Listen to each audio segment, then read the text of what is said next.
আরে ভাই একটু বড় আসতেছে তো, বড় করলে আসতেছে তো, একটু ভিডিও করেন তো সবাই আসবে না।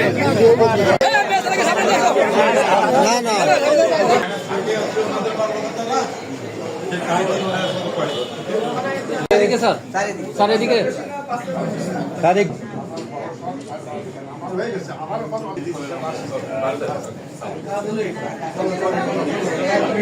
আমরা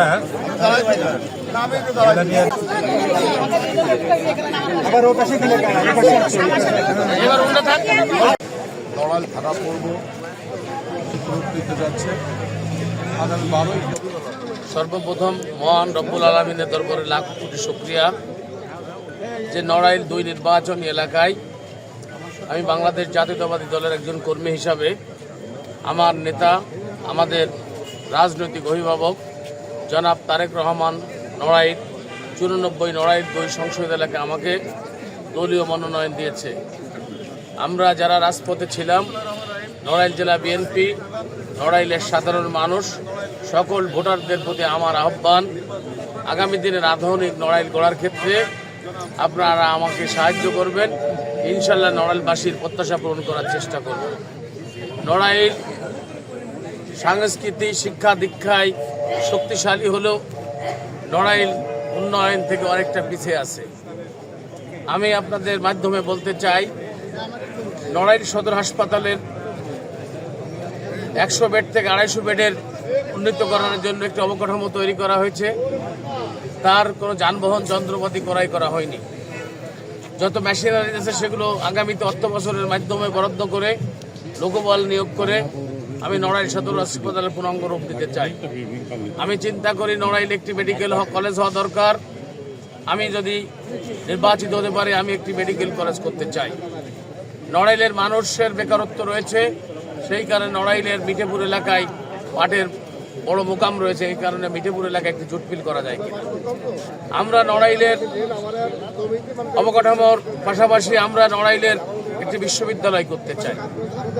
আমরা লোহাগাড়ায় একটি ভিজিট করতে চাই। নড়াইল লোহাগাড়ার দুর্দশার, পৌরসভা দুর্দশার কথা সকলেই জানেন। নড়াইল লোহাগাড়া রাস্তাঘাট, কালভার্ট, ড্রেনের অবস্থা খুবই খারাপ। পানি নিষ্কাশনের জন্য বিরাট ঝামেলায় পড়ি আমরা যদি নির্বাচিত হতে পারি, নড়াইল এবং লোহাগাড়া পৌরসভাকে আধুনিকতার ছোঁয়া দিতে চাই। আমাদের নড়াইলের যেসব সড়ক রয়েছে, বিশেষ করে লোহাগাড়া থেকে মহাজন হয়ে যে সড়কটি বর্ধে গেছে, মহাজন পয়েন্ট একটি ব্রিজ এবং এই রাস্তাকে প্রশস্তকরণ করতে চাই। লোহাগাড়া লাহুড়িয়া রাস্তাকে প্রশস্তকরণ করতে চাই। নড়াইল হইতে মাইসপাড়া হয়ে বনুগাতে মাগুরের সাথে সংযোগ স্থাপন করতে চাই।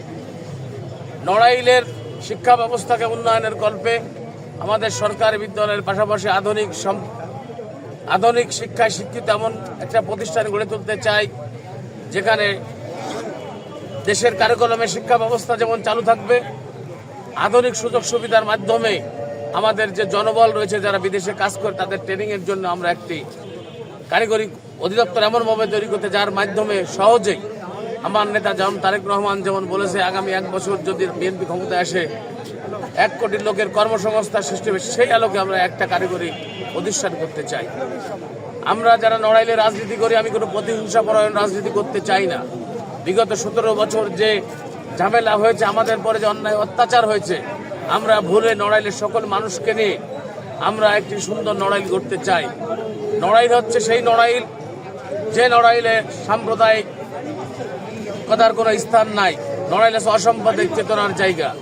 নড়াইলে আমরা হিন্দু মুসলমান সকলে মিলেমিশে বসবাস করি। এখানে হিন্দু সম্প্রদায় তাদের পুজো অর্চনা করে, আমরা নামাজ কালাম, মুসলমানরা নামাজ কালাম পড়ি। সেটা আমরা রাষ্ট্রীয়ভাবে তাদের নিরাপত্তা দিতে চাই। বিশেষ করে হিন্দু সম্প্রদায়ের, সনাতনী সম্প্রদায়ের যে কোনো সুবিধা আমি তাদের পাশে থাকার চিন্তা করি এবং নড়াইলকে একটি অহিংস সুন্দর একটি নড়াইল গড়তে চাই।